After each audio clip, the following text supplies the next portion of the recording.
Alain Mudi, welcome on UBP TV. UBP's semi-annual outlook is called Rebuilding Europe, and you have adopted a more positive view on Europe than the consensus. Could you explain why? There are several points. First of all, we see a shift in the policy mix of economic and monetary policy, which will be favorable for growth in the eurozone.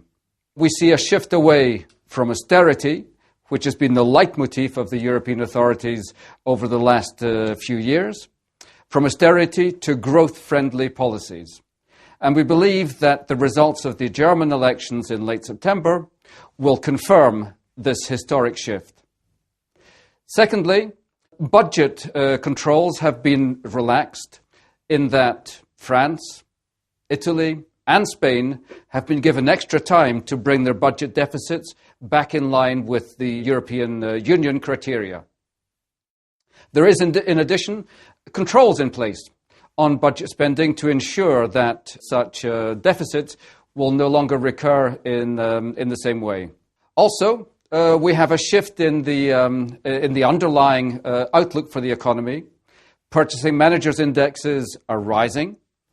We also see a decrease in unit labour costs in a number of the periphery countries, in Spain and in Greece, for example, which is helping those countries and their corporations regain export share both within the eurozone and also internationally.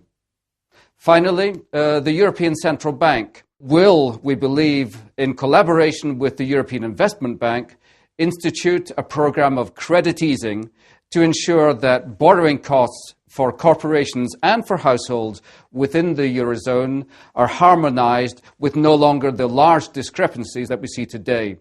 So all in all, the preconditions are falling in place for a rebuilding of Europe.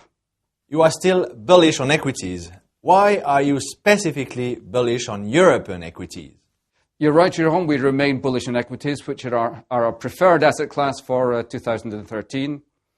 Specifically on Europe, it is an out-of-consensus call, just as our positive view on the eurozone economy is out of consensus. That reflects the past. European equities are underweighted in portfolios globally. They're cheap.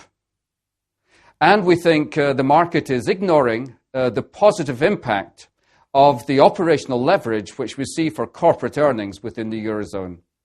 Specifically, I mentioned earlier, unit labour costs are coming down.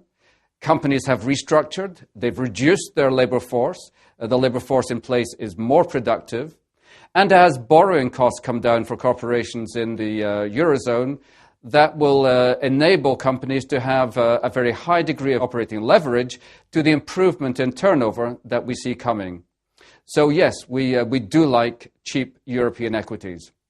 In addition, we continue to like Japan. After the recent sharp correction, we think the Japanese equity market is poised for the next phase in its bull market. Alain, what other investment opportunities do you see in the current environment? First of all, sticking with the European theme, we like Eurozone and European convertible bonds. Convertibles we like per se because of their asymmetric convex performance in both positive and more difficult markets. Secondly, European convertibles, in particular low delta convertibles, the more conservative portfolio such as our 1040 fund, have a number of advantages. They're geared to the positive outlook for European equities. Secondly, they offer a positive yield, and a yield which is equivalent to that available on non-convertible bonds. So in effect, the underlying call option on the equities is therefore free. That we think is a rare and very attractive investment opportunity, so we continue to like European low delta 1040 convertibles. Also hedge funds.